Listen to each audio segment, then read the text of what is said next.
The automotive industry is transitioning to software-defined vehicles. This calls for a radically new approach by automakers to reduce architecture complexity and create new data-driven opportunities. One of the challenges, I would say, in making SDV a reality, and you can't anymore take 4 or 5 years to develop a new car and a new platform. Green Hills Software is a worldwide leader in embedded safety and security, with hundreds of millions of vehicles running software created with Green Hills Automotive Solutions. Green Hills safety certified real-time environments, embedded virtualization, and advanced development tools lower development costs while reducing time to SOP. For the latest in software-defined vehicle solutions, visit www.ghs.com. Hi, my name is Junko Yoshida. I'm the editor-in-chief of the Ojo-Yoshida Report. This is the Dig Deeper series on software-defined vehicle. Our guest today is an executive from NXP Semiconductors. We have Sebastien Clamagirand. He's a Senior Vice President of Automotive System and Marketing. Hi, Sebastien. How are you? Hi, Junko. Good afternoon. I'm going very fine. Thanks. Very good. The idea of this Dig Deeper series on software-defined vehicle, we try to look at the sort of the contour of the SDV from different directions. In this case, I want you to actually look at it from you coming from the semiconductor company, NXP, but also you have a lot of dealing with OEMs, tier ones, software companies out there. So I would like you to share some of the experience you've had with the people in the ecosystem and how SDV is shaping up in the industry. Okay. So first of all, I always ask this first question is let's start with the definition, because everybody has a different definition of software-defined vehicle. In your mind, what is SDV? Who is it for? And why is it necessary? Indeed, a good question. I'm sure that with 10 interviews, we'll have 10 different flavors on the answer. When I think about it, for me, SDV is more than a trend. It's a technology evolution which enables the update and the upgrade of your vehicle. And that not only at the buy of the vehicle, but during its full lifetime. And so that's something which is enabled by the fact that now the vehicle are connected, like your mobile is, and that allowing to have software porting and downloading into your car. So you can look at it, and I think that analogy, which is quite often used, like your mobile, when you buy it, you have basically a frame. And then on it, you will be able to put some new application, you'll be able to get some update on the security, and you will get value more and more with your phone. And at the end of the life of your phone, actually, is doing 10 times more than what it was doing when you bought it. In the future, with your car, it will be the same. When you will buy your car, it will be state of the art, but then every software update you will do will add value to your vehicle. You will get new features. You'll be able to customize it. You'll be able to personalize it. And that's really something that the SDV trend, technology evolution will bring to the consumer. Right. That's a good analogy, but also there's a hole in your theory, which is like, my smartphone lasts a couple of years. My car should last more than 10 years. How do you square that, right? That's a very good question. And that's indeed one of the main challenges that we're having in the industry. Being able to develop a platform which will live for at least 10 years, that in 10 years, you are running with full performances and are not limited by the capability of your hardware.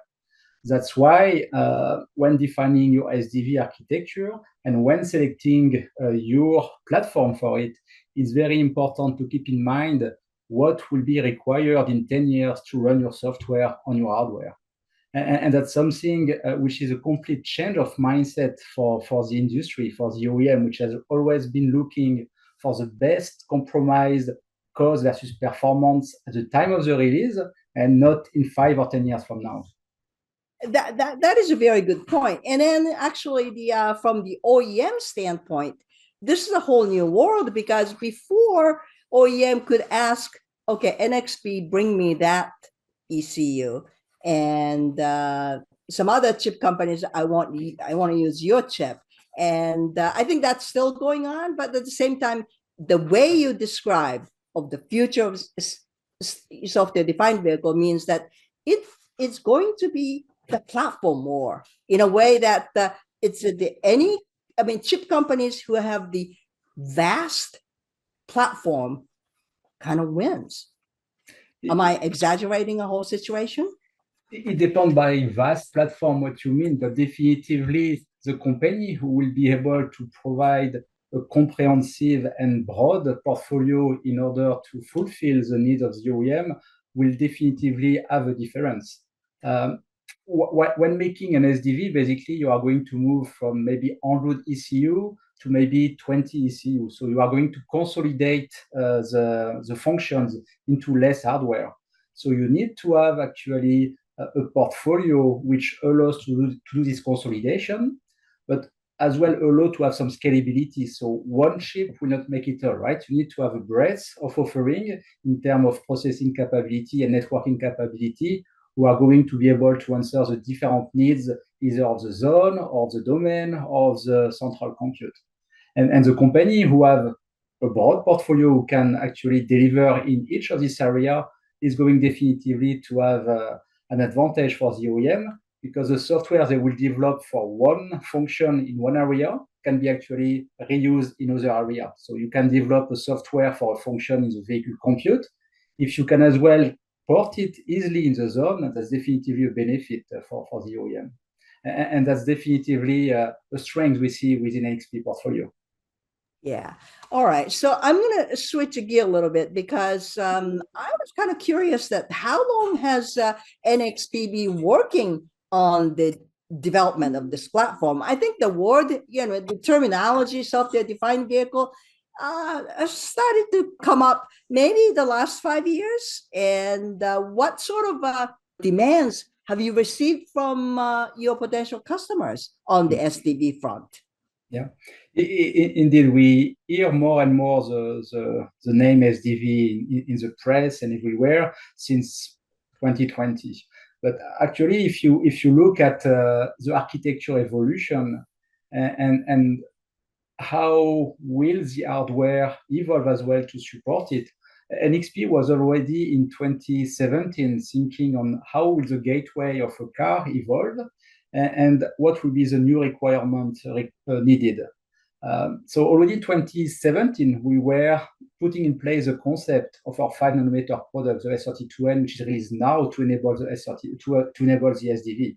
So you can see that between the first thought, then the market evolving into that direction, and the first silicon out, it's a very long time. So 7 years happened in between. So we definitively at NXP, with our long history in automotive, have been looking at those trends and as well shaping those trends, because by enabling this technology ahead of the market, we are as well making it possible to take place. So did OEMs come to you and ask for, Mr. NXP, could you please develop something like this? Or it's the other way around. You have seen the future and you have begun to pitch your platform. How did it happen? I think we have a mix of both. If you look at the MPU side, so the AI processing, the vehicle computer side, we have been visionary. It was not a request of the OEM 8 years ago that we need this vehicle compute and we would like to have these safety and security capabilities around with a networking and processing capability or feature set. No, we saw that coming and we invested into it in order to make it happen. And then we have been engaging with the OEM. They discover what kind of technology was available in the market, and based on that, the architecture are evolving around what is available. On the other side, if you look more on the MCU, so the lower end of the processing for the end node or for the zonal, it's a bit different because end node are coming from the traditional ECU, so it's more an evolution of the roadmap coming from discussion with tier one, with the OEM. And zonal is kind of coming in between. We can reuse some existing technology based on the microcontroller, but we need to make it evolve because they want more and more IOs. They want more and more real-time capabilities. So it's coming from a dialogue and as well from an acceleration of our roadmap. Right, right. And certainly the processing power and capability of MCU itself is expanding, right?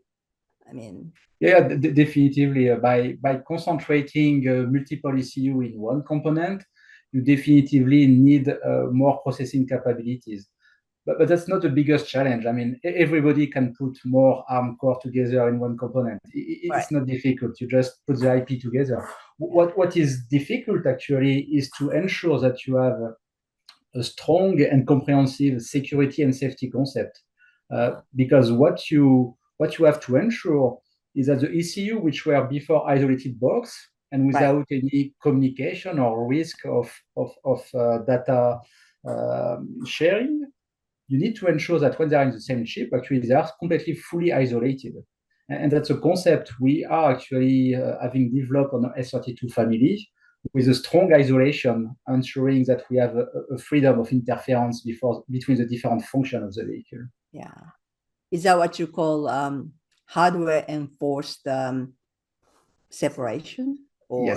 Yes. From core to pins. So what we have in our 32N product is that we have a complete isolation from the core to the different resources, so to the pins, up to the processing capability. Meaning that when you define how you want to use a product, for each of the function, you will assign some pins and some memory, and that will be only used by these functions. And by that, you are re-ensuring at hardware level a complete isolation of the functions. Right. This is a good segue, I think, to talk about software, because as you actually migrate or as you integrate more MCUs into, combine them, right? And that means also not just hardware, but software needs to be integrated into the same piece of hardware. So how do you manage that? I mean, it seems like you at NXP can say that, well, I'm just a hardware company. So, you software guys will figure it out, or that you have to work with software companies. So how do you make that transition, and how's it going? Mm-hmm. So we are by history an hardware company, but we are not only an hardware company. We have actually a strong software capabilities and system capabilities. Actually, we have today to develop our product, we have as many hardware engineers and software engineers. So we have to evolve as well with the complexity of our product to make sure that we can enable the software on it. But the key element is really how do we engage with the software ecosystem in automotive, right? There are many players who are well-known and recognized by the OEM, and that with who we are working. So our approach is every time that we have a new product that we are developing the software enablement, we are engaging with this ecosystem, and we are working with them to ensure that the latest AutoSAR solution or the latest hypervisor is enabled on our products. That in order to ensure that when the OEM wants to start the development, there is already part of the work which has been done. Right. However, what we have seen is that this traditional way of working was not enough, or is not going to be enough in the future, because it's not anymore one MCU with one AutoSAR instantiation. It's actually a complex MPU where you will need to run maybe 10 different applications in parallel with multiple different OS instantiation. Yep. And so what the concept we have developed and announced recently is the S32 Core Ride, which is a platform where we are working and pre-integrating the software of our partners in order to have done the best hardware software development, re-enabling the full capability of the hardware, and that when the OEM will want to do his application porting and middleware porting, he can restart on something which is strong, highest performance, and already having a safety and secure base. I used to remember when I was covering the announcement of new chips, that usually, the chip companies come out with a press release, and this is a new chip, and, we're going to start pitching the chips to the system companies who want to use it. But it seems like that whole cycle of launching a chip and getting the design win, and then get software, putting software on top, that whole cycle has now changed, isn't it? I mean, so can you explain a little bit about that, how the development cycle, how it actually starts from software today, is it? It does. So the development cycle actually starts from really thinking about the architecture. And what is essential to understand is that there are other industries which have been through this evolution in the past, right? Having very close software and hardware development in order to have fast turnaround, fast development cycle, and best performances. That was the case with data centers, that was the case with mobile, and now that the revolution that automotive has to go through, it's, I would say, not natural for the automotive ecosystem. They need to change from this sequential development to more this DevOps and CI/CD environment, where you do a continuous development and continuous improvement of your solution, of your software. So that's clearly one of the challenges, I would say, in making SDV a reality. And you can't anymore take 4 or 5 years to develop a new car and a new platform. You need to be able to have that in 2-3 years, which means that you need to start earlier your development, and that's what we call shift left, right? You need to be able to start your software development even before the hardware is in your hands. So it's requiring to use a virtual model, and that's what we are doing, for example, with our partner Synopsys, where the customer can already start to develop a year before getting the silicon in hands. And then when they got this first silicon, they can do a bring in, put their software, and go directly for validation of it. So you really save time, and then you learn to work with this new CI/CD environment. And then that's something you can as well reuse later on when the product is released. You have this framework where you can develop virtually without the silicon, which means that when you want to do an upgrade later on into the field, you do this development on the same environment you had in your hand, and then you validate it, and then you download it to the car, and you can have a direct upgrade of your vehicle without having the silicon in your hands. So it's a completely development mindset evolution. Yeah, I was recently talking to somebody who was at the Beijing Auto Show, and they were marveled at the fact that Chinese EV companies with some ADAS capabilities, they actually develop cars within 12 to 18 months. Do you agree with that? And how would they make it possible then? I mean, are they also shift left, or are they doing something different in your opinion? So yes, they are able to release a new vehicle every 18 months. But it doesn't mean they have developed it in 18 months.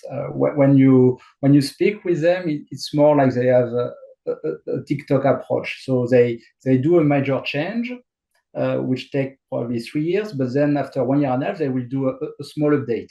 That's the TikTok approach, and then they can really have a speed of release of new architecture and new generation. Yeah. As well, they are very pragmatic. So they don't try to do a one-fit-all approach. Right. That was one of the challenges we have seen in Europe and US, where the OEM when going to this new architecture, try to have an architecture which fits the complete range of vehicle from the category A to the category D. And they learn the hard way that actually the requirement you have for a category D in terms of silicon content, in terms of features, is much higher than what you have in a category A. So you can't have a similar architecture. You need to be able to derive. In China, you see first, they don't have the same range of vehicle. Many of them started with one category, so then it's much easier. They have less constraint. They have no legacy, so that was definitively helping them to go faster. But they are as well very pragmatic. That's true. It is a green field. They started becoming an auto company just a few years ago so that they can actually pick the platform they like and they can actually start building it. If you don't have to worry about your legacy system, things go very fast. I can see that. Indeed. Exactly. Yeah. All right. And as well, I mean, they have been stepping first into the electrification, and they have been really investing significantly in this area, taking the lead. So it's another trend in parallel of SDV, but that's really something for which China is recognized today, is the investment and the leadership that have been taking into electrification. How's NXP doing in China? China is a big region for us. Not only the local OEM, but as well all the tier one who are actually supporting worldwide OEMs. So we have actually a very strong footprint in China with both our processing and analog portfolio. I see. Interesting. Now that you mentioned tier ones, I'm one of those people who believe that there's a lot of the important roles that tier ones will continue to play. But at the same time, I keep hearing about chip companies directly talking to OEMs so that they don't have to worry about selling one thing to tier ones, and then they have to go to another tier one to sell your platform. How's this whole ecosystem, the relationship between OEMs, tier ones, and chip companies? How is it changing? Good question. It's quite dynamic, and indeed during the supply crisis, there was direct connection which took place between the OEM and the semi vendor, not at all for a technical reason, just for a supply reason. But at the same time, the OEM were seeing the changes with this SDV migration, and they understood that their architecture are basically depending of what type of components or solution is available in the market. And that's why as well they started to have direct discussion with the semi vendor to really understand what they have, and as well to start to influence their roadmap. It doesn't mean that the tier one are bypassed. The discussion are actually happening with the tier one, with the OEM, and there is lots of expertise and knowledge that the tier one are the only one to have in the ecosystem, and they are bringing this expertise to the OEM. So our approach is definitively to have the discussion with the OEM to understand their need, but as well to work with the tier one who has the POC capabilities, and at the end, who are the fulfillment towards the OEMs. All right, very good. That makes sense. Tell me a little bit about, since we did touch upon the software issues, and you did mention that NXP doesn't consider itself just a hardware company, but has a software expertise. Having said that, though, you do work with lot of different types of software companies, whether it's a middleware companies or application companies, or there are different types. Can you educate me that what types of software companies do you work with and why it is necessary? Mm-hmm. So actually the software ecosystem is very broad. So you have some players who are globals. For the auto SAR, you have three main players plus some additional in China. You have the hypervisor players, and you have the real-time operating system, the application core operating system, the Linux players. So all those software stack actually are key components who are running on our hardware, on the application core or on the real-time core. So we are directly engaged with all those players to enable their solution on our products. So with this one, we have very intimate relationship. And in parallel of that, you have some players who are more regional. China has developed its own ecosystem, so we are having as well there a strong connection with the local software players. In parallel of that, you have all the application software which are coming on top of our real-time operating system and on top of the middleware. Those ones are typically specific to some region or to some OEMs. They have less a global role, but we are maintaining relationship with them because that's definitively key players towards the OEM. But it's not a direct, I would say, development engagement relationship. I see. All right. So, I think everybody kind of agrees that the industry needs software-defined vehicle, so that OEMs at this point in time, they do have software-defined vehicle as their aspirational goal. Where do you think they are today? If there's a mountain you have to climb, where do you think most OEMs are in the summit of the SDV? That will depend on which definition they put for their SDV target. Many of them are in the phase where they have connected vehicle, where they are capable to do over-the-air update. That's definitively the maturity which is happening now. Now, how many have an architecture which allows service-oriented services?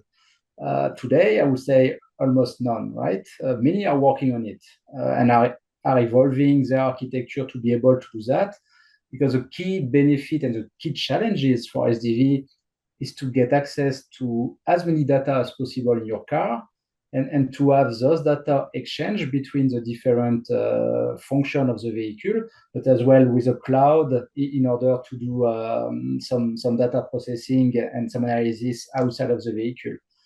This, I would say, we will start to see in 2025, 2026, first vehicle going into that direction. But I would expect a true SDV in the field will not be there before the end of the decade.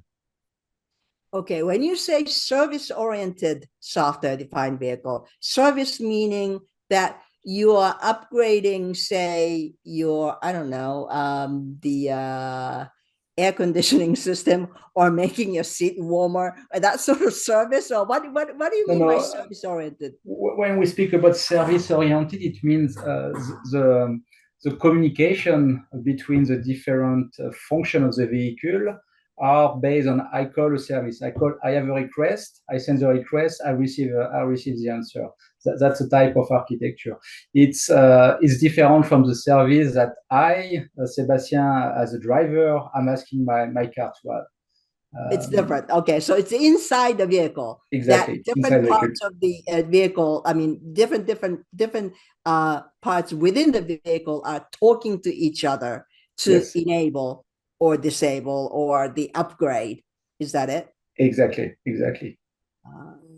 Okay. And that's a key element in order to be successful with the software-defined vehicle, to have this evolution on how the information, how the data are shared within the car. It's something that with a flat architecture you can definitively not do.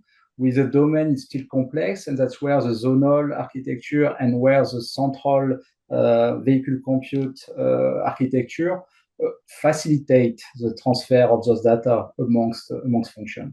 I see. Wow. Yeah, that's I can see that's important.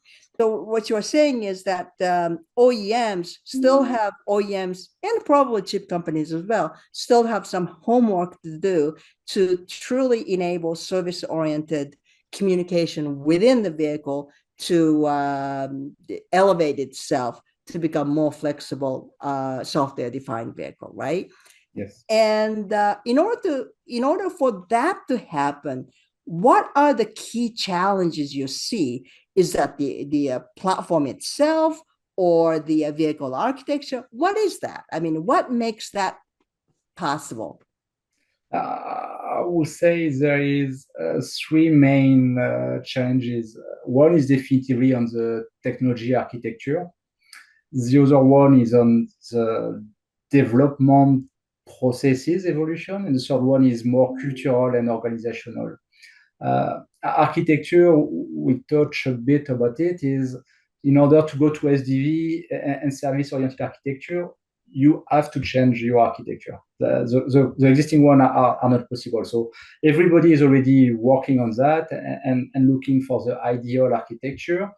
And as we discussed, the challenges and the reality is that you have a legacy and you can't go directly where you would like to go. So that's one challenge. Yeah. The second one is the mindset of development. You have to move to this DevOps approach, which is more a software framework, which is coming from the data center and mobile that we need to apply into the automotive going forward. So we see many OEMs actually getting competencies and new people, new leaders coming from the software company like the Microsoft, the Google, in order to bring this kind of capabilities. And thirdly, cultural and organizational. If you look at the OEM today, their organization were based on domain or on ECU. You had the entity with responsible for the propulsion, the one for the chassis, the one for the body, because that's the way the car was defined and built. In the future, those different functions will be on the same chip. So if you don't evolve your organization, you will be facing lots of conflict and unclarity of responsibility. So you see as well the OEM making at company level restructuration in order to be able to adjust to those challenges. Wow. Yeah, actually, you're the second person who said that.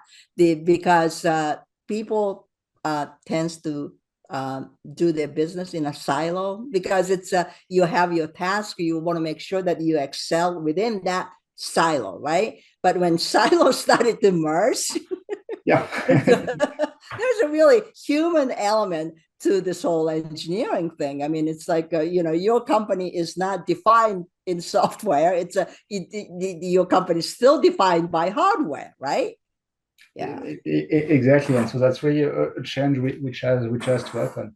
Another challenge is really the complexity is increasing, and the risks are increasing as well in terms of cyber security and in terms of safety. So the OEM actually were relying in the past on the tier one to bring an ECU which is safe and secure. Or which is mainly safe. Now the car is connected to the cloud, so you need to ensure protection and cyber security.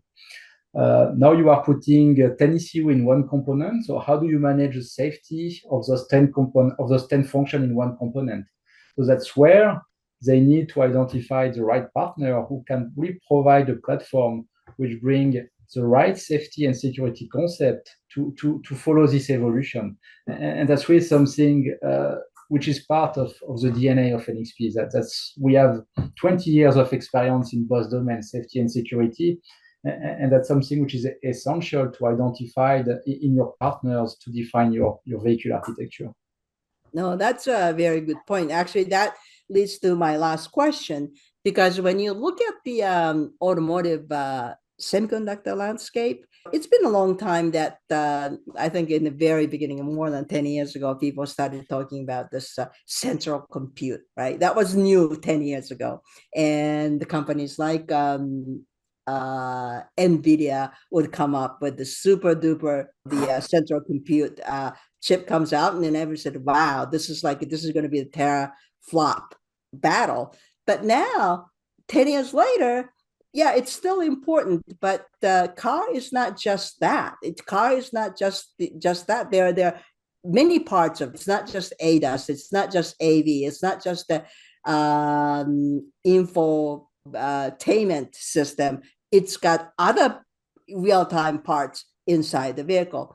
So given that landscape, where do you think that NXP sits, and what's your sort of like, where do you excel compared? I'm looking at the semiconductor landscape.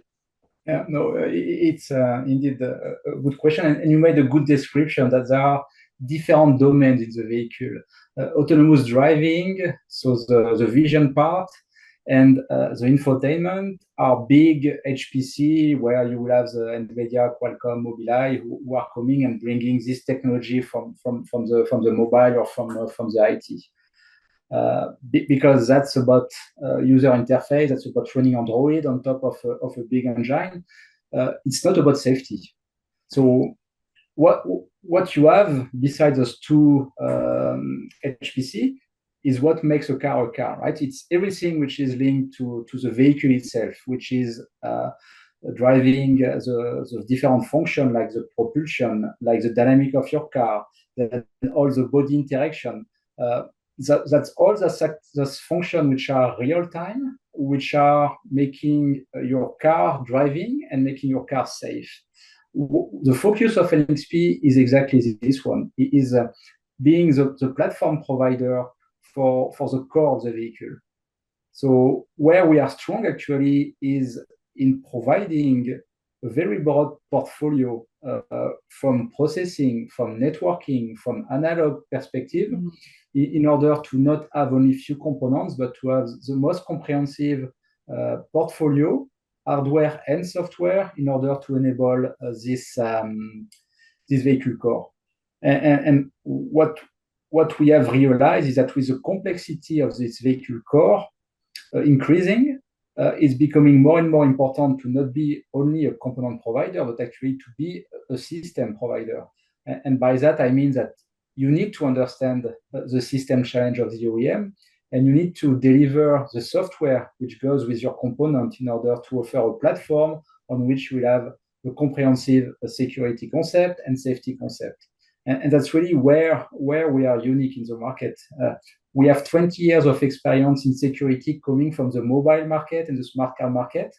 If you look at the passport and smart card payment, we have been leader in this market, providing the highest security certificate in the past 20 years. If you look in automotive, in safety of the MCU, we have been always leading, providing the first ASIL-D MCU in the market. So we have this unique skill set of security and safety that we have integrated into our product in order to make sure that the platform, the core of the vehicle that the OEM will have, will be for their end user safe and secure. Yeah. All right. My last question. I think I might have said the last question last time. Yeah, your second last question. Your point's well taken, but at the same time, NXP is not really known for excelling with the ADAS system or the IVI system, or those are kind of already taken in a way by some of the companies you mentioned, whether it's a mobile like Qualcomm, NVIDIA, whatever. So, but my understanding is that with your launch of S32N, this is going to be a family. And I read in one of the PowerPoint presentation you guys prepared, it's a super integration, right? Does that mean the NXP's aspirational goal that, no, we're not going to just leave everything there, but we're going to have the aspiration to integrate those sensor fusion, infotainment? We're going to take that as well. Is that the idea? No, it's not the idea. I mean, we really believe that the dynamic that you are having for ADAS vision and for infotainment is different from the dynamic you are having on the technology required for the core of the vehicle. With the S32N and with this super integration processor, we are refocusing on the functions which are needed for the state management of the vehicle. So it's everything which is really real time, which is deterministic, where you want to be sure that the information is coming into this time, not into this time. that you can't do with those big HPC because they are not designed for that. Our focus is really this vehicle computer who is going to manage the car, not which is going to manage the entertainment of the passengers. That's a different use cases, and that's different products. Okay. So even the S32N family, it seems to have implied that you might also go into that area, but I was reading too much into it. Is that what you said? What you probably are referring to is that if you look at the ADAS market, today an ADAS SoC is a vision SoC. Is managing all the camera.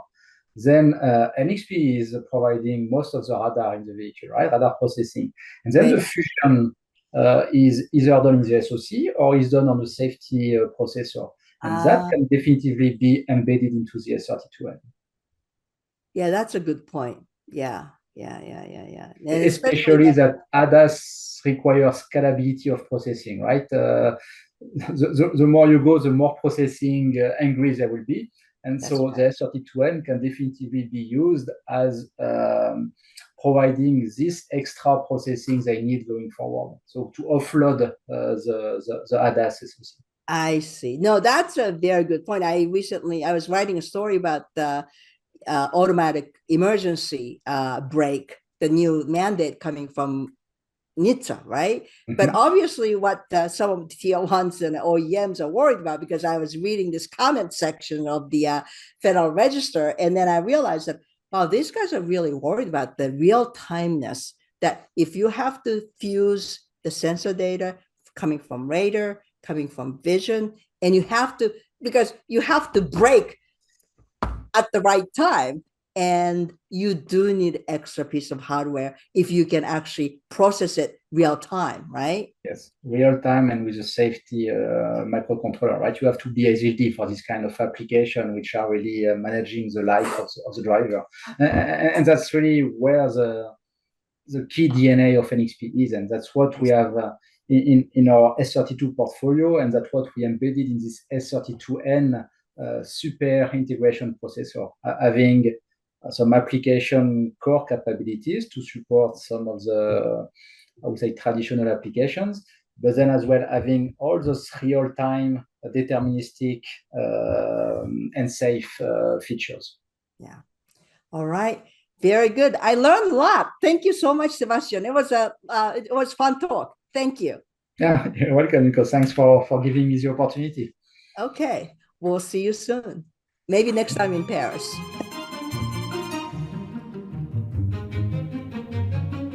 Green Hills Software is a worldwide leader in embedded safety and security, with hundreds of millions of vehicles running software created with Green Hills Automotive Solutions. Green Hills safety certified real-time environments, embedded virtualization, and advanced development tools lower development costs while reducing time to SOP.